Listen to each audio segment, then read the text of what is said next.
नमस्ते। मेरा नाम गौरव जैन है। मैं आपके लिए रीट्स प्रो की तरफ से एक नया वीडियो लेकर आया हूँ आज। और रीट्स प्रो अब आपको trainings, pre recorded content, 1-to-1 interactions सब प्रोवाइड कराता है। आपको reatsPro.com साइट पर जाकर ट्रेनिंग्स वाला सेक्शन देखना है, वहाँ से ऑप्शंस चूज़ कीजिए। और ये हमारा वीडियो ज़रूर सब्सक्राइब करिए, हमारा यूट्यूब चैनल ज़रूर सब्सक्राइब कीजिए।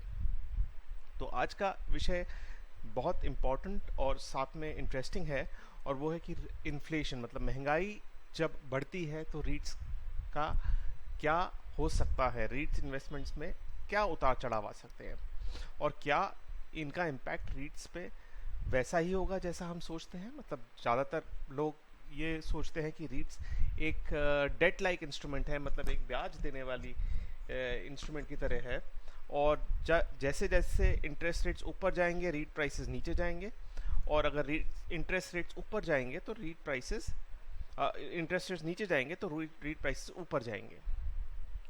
तो ये एक कॉमन परसेप्शन है, और इस विषय में ये कहा जा सकता है कि रीट्स एक्चुअली प्रॉपर्टी डिनोट करता है, और हम हमेशा जानते हैं कि प्रॉपर्टी एक सबसे जाना माना इन्फ्लेशन हेज रहा है।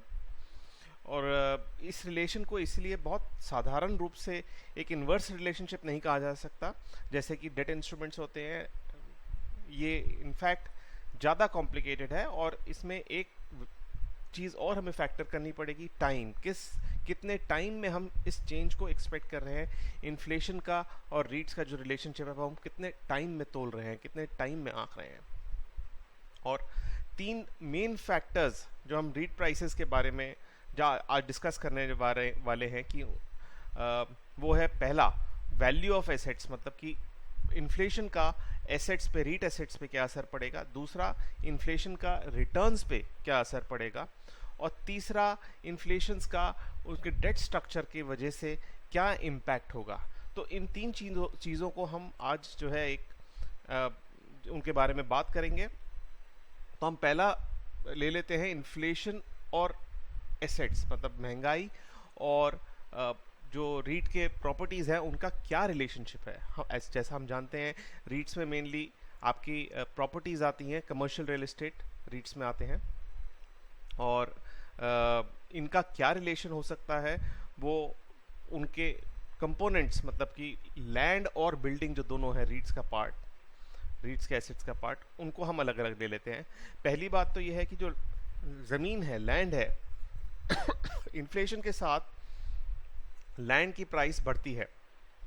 क्यों? क्योंकि ये ज़्यादातर लैंड अर्बन एरियाज़ में है, और अर्बन एरियाज़ में लैंड शॉर्ट सप्लाई में होती है, जबकि पॉपुलेशन जो है वो बढ़ रही है, और साथ में इन्फ्लेशन बढ़ने की वजह से जो इकोनॉमी में पैसा है वो ज़्यादा है।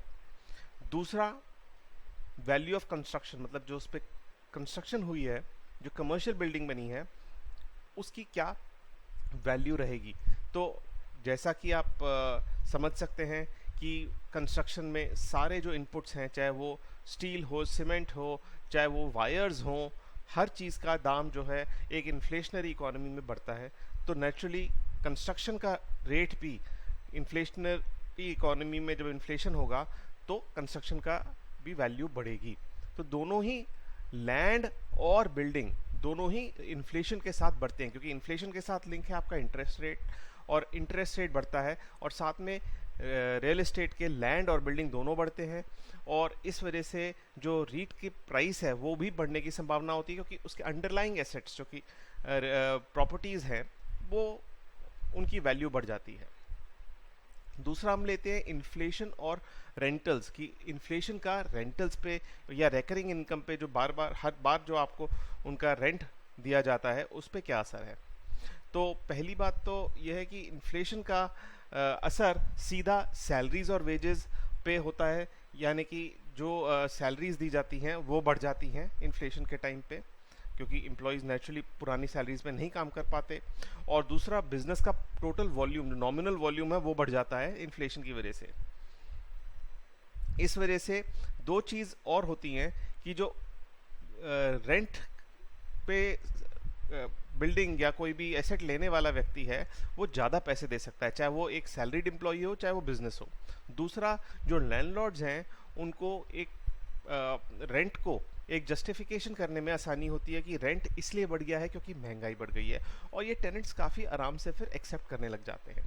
तो रेकरिंग इनकम का, इन्फ्लेशन का रेकरिंग इनकम पे ये असर होता है कि इन्फ्लेशन की वजह से इनकम्स बढ़ती हैं, इनकम्स की वजह से रेंटल्स जो है पेइंग कैपेसिटी बढ़ती है और लैंडलॉर्ड जो है वो ज़्यादा डिमांड कर सकता है, और इस वजह से रीट की भी प्राइस बढ़ने की संभावना है, क्योंकि रीट का प्राइस अल्टीमेटली उनके रिटर्न्स पे डिपेंड करता है जो कि रेंटल से आता है।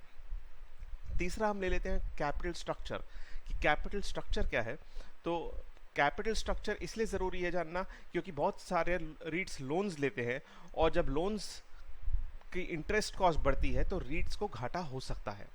तो पहले तो ये ले लें कि लोन्स लेने के बाद क्या इंटरेस्ट रेट्स बढ़ के रीट को घाटा होगा, या मतलब रीट्स के प्राइस नीचे होंगे। तो पहला तो जैसे कि पहले एक वीडियो में बताया गया है, जो रीट की रेगुलेशंस हैं वो लोन को 49% पे कैपिंग है। Loan 49% of value of asset से ज़्यादा नहीं हो सकता। तो अगर हम एक डायग्राम के रूप में देखें तो अगर 100 रुपये की 100 यूनिट्स की टोटल रीट प्रॉपर्टीज़ हैं, रीट में प्रॉपर्टीज़ हैं, और 25 यूनिट का डेट हम लेते हैं, मतलब लोन लेते हैं रीट में, तो उससे 25% मतलब टोटल एसेट्स का 25% एक तरह से डेट हुआ और 75% इक्विटी हो गया।